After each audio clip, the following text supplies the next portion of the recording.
Hi guys and welcome to RCT. Today we're going to do a quick review. Shit. Let's hope I get this name right. Pythion. I was going to say Pythagorean, but that just doesn't sound right. Pythion. And like I said, it was a bit of a hard slog, but I got him.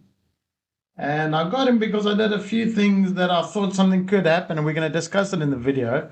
What Polarium did with the Summon Rush was a bit scaly in my point of view, with the points you had to get, but we'll discuss it later. But first, let's just talk about the champion and see what people think of him. There's only 226 reviews, but look, so far out of that, it's all high ratings. So this tells you this is going to be a top tier support champion. And that's why I went for him. That's why I made it a point to get him as quickly as possible, because I also need him in the faction wars for the lizard guys, so I need him. So, all right, let's talk about what I concentrated on building this guy. Okay, but before we go there, let's talk about his skills first. Just for those that don't know, you'll see he attacks one enemy 2 times. He heals the ally with the lowest HP by 5% of this champion's max HP after each hit. I've booked him all the skills up already, so it tells you quite a bit what I think of this champion. So this is a very good skill. So he's always going to be healing the lowest ally. That's brilliant. So that's his A1. His second one removes all debuffs. So he's a cleanser. So he's already a healer and a cleanser. Then heals them by 10% of their max HP. Brilliant. Heals each ally by an extra 5% of their max HP for each debuff removed from them. It's a lot of heals. Also places a block debuff. So not only does he cleanse, he heals, but he also puts his block debuff so that it prevents them from putting more debuffs on you. Alright, it's A3. Revives all dead allies. So not only does he block debuffs, cleanses, heals, but also revives.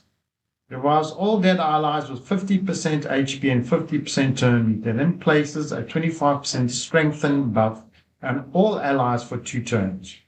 Very good. Then you'll see his passive one. Allies receive 5% less damage from skills for each buff on them. Stacks up to 25%. Wow. And increases all ally resistance in all battles by 60%. So this guy is one of the best champions I've seen in quite a while when it comes to support. And I'm going to tell you how I built him. You can see I went on Stone Skin. You'll see I did 2 pairs, and then I went on Guardian, Mythical. Sorry, no, it's Guardian. Protection. Sorry, not Guardian. Protection. So. Yeah, I went on protection. There we go. Protection. And you'll see I focused on health, his HP. I wanted to get it as much as I could. And I also focused on a bit on his defense and also his resistance. The idea behind this is to keep this champion alive as much as possible for as long as possible, so he can always revive and heal your champion. So your nukers will be doing the damage. His job is to keep them alive, and that's his main thing. And he'll always revive them and heal them and clean all debuffs that gets on him. So yeah, I've got a plan that I want to put him with Ultimate Death Knight and see how they work. So what I've done now, you'll see I haven't maxed him out yet because I'm still seeing what works best for him, but you can see I would like to get the health. Well, we're on 60 now. I'd like to get it close to 70, 80,000. I think it'll be good. I'd also like to get his speed up to 200 or around about there. And his resistance, I'd also like to get it closer to 300, if not a bit more. I think that is ideal. So for now, like I just finished him a few hours ago. I got him a few hours ago. So you can see I'm still building him up. He's only on level 53, and I don't use potions. I go on campaign. I do it manually because number 1, I get the cash, which the silver, which I always do need, and number 2, I'm busy with another champion as well. Yeah, and this is what I got during the event when I summoned. I think it was the first Summon Rush. I got this guy, Gentoro. Like I said, I don't know how I feel about this guy. He looks like an average champion. It's not good, it's not bad, but he's got a few special things here. Attacks one enemy grants an extra turn if this attack kills an enemy. So that's good. Reminds me of Rotus. Attacks one enemy steals 100% of the target's turn meter, which is brilliant. We've got a control champion a bit here.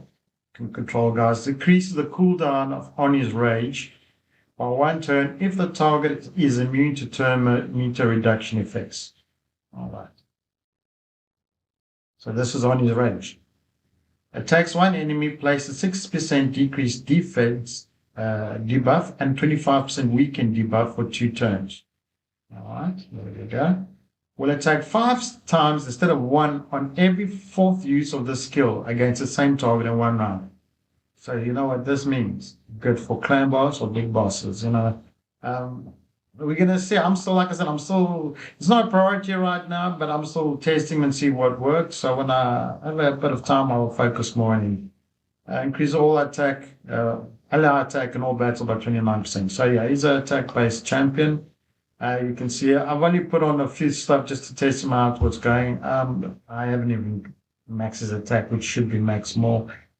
I'm guilty there. I put on a crit rate gloves where I think I'm a bit short 7.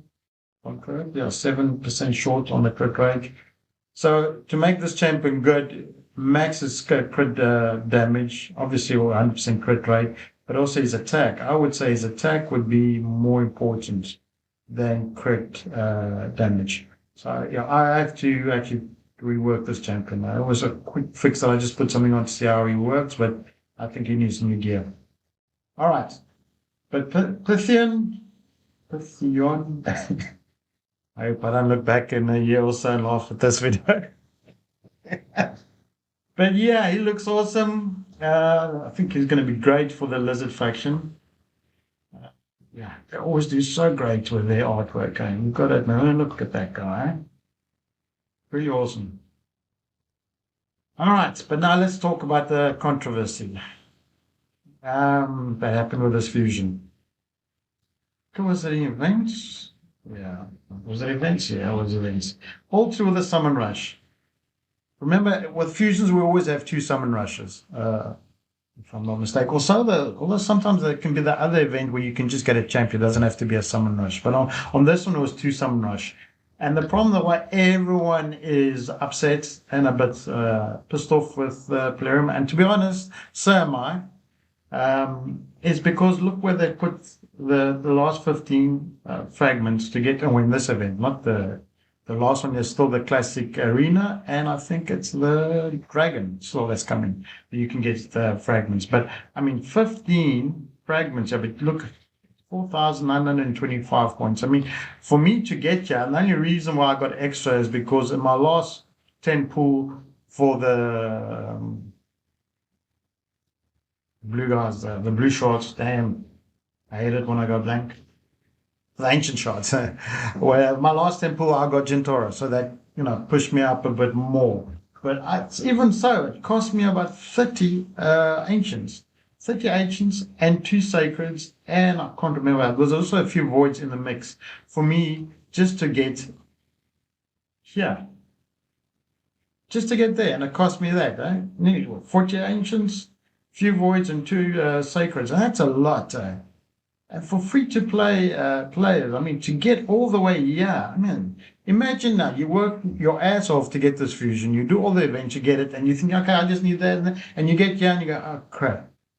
I don't know if I'll be able to get it now. So, Plarium, you talk about you big with the community and you listen to us and all that, but when we see stuff like this, we realize that you are, I'll put this in the nicest terms possible.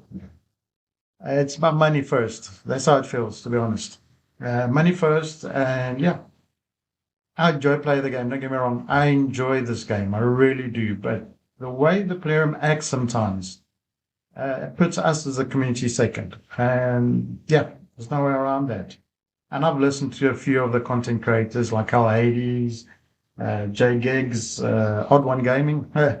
listen to all of them, and I agree with all those guys. I do.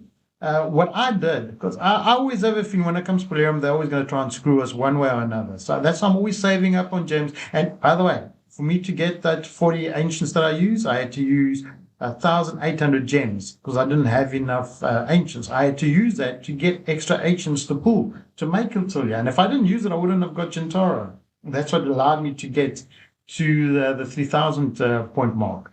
But yeah, what was I going to say now? Yeah, so it costs a lot. I had to use the ancients, the gems.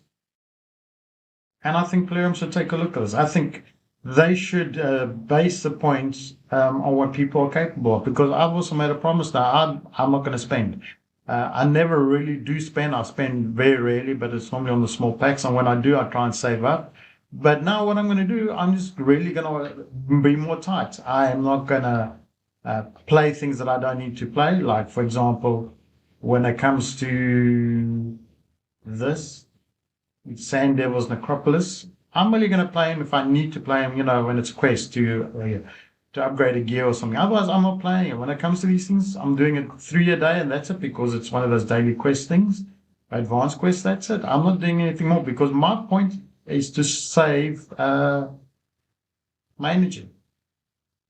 Because they're adding new events, they're adding new stuff, but they're not helping you with more energy. They're not helping you get more gems. They're not helping you get more books.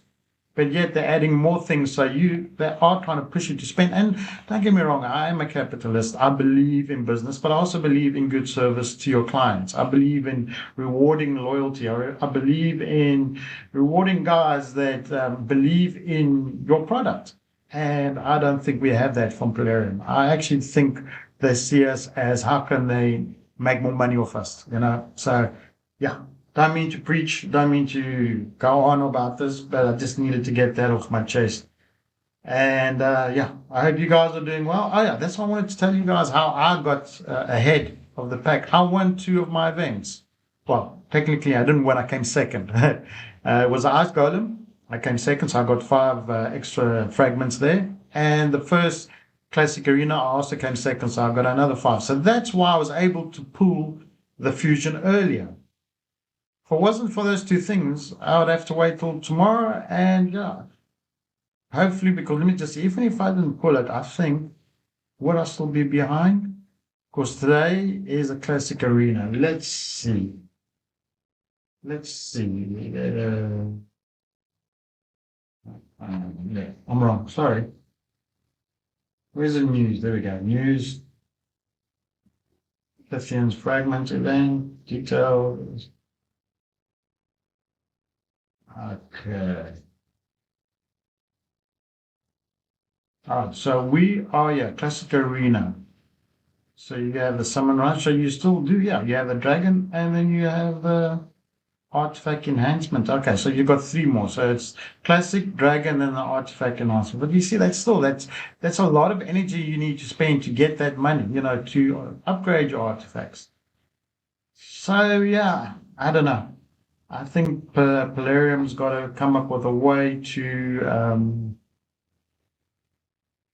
reward the guys that are free to play, or put them in a different bracket where it's not so hard to get it. Or actually let us know beforehand, before the fusion starts, what's going to cost and all of that. Because for some people that started this, they only realize now they can't get it, and they're actually pissed off, and I don't blame them. All right, that's me shouting and yelling and saying how I feel. What do you guys think? Let me know. Still, like I said, this is still brand new to me, the YouTube thing. So if you guys have any advice on the ends, please let me know. And if you have anything to say, please comment below and please subscribe. Thanks a lot and enjoy your day. Ice out.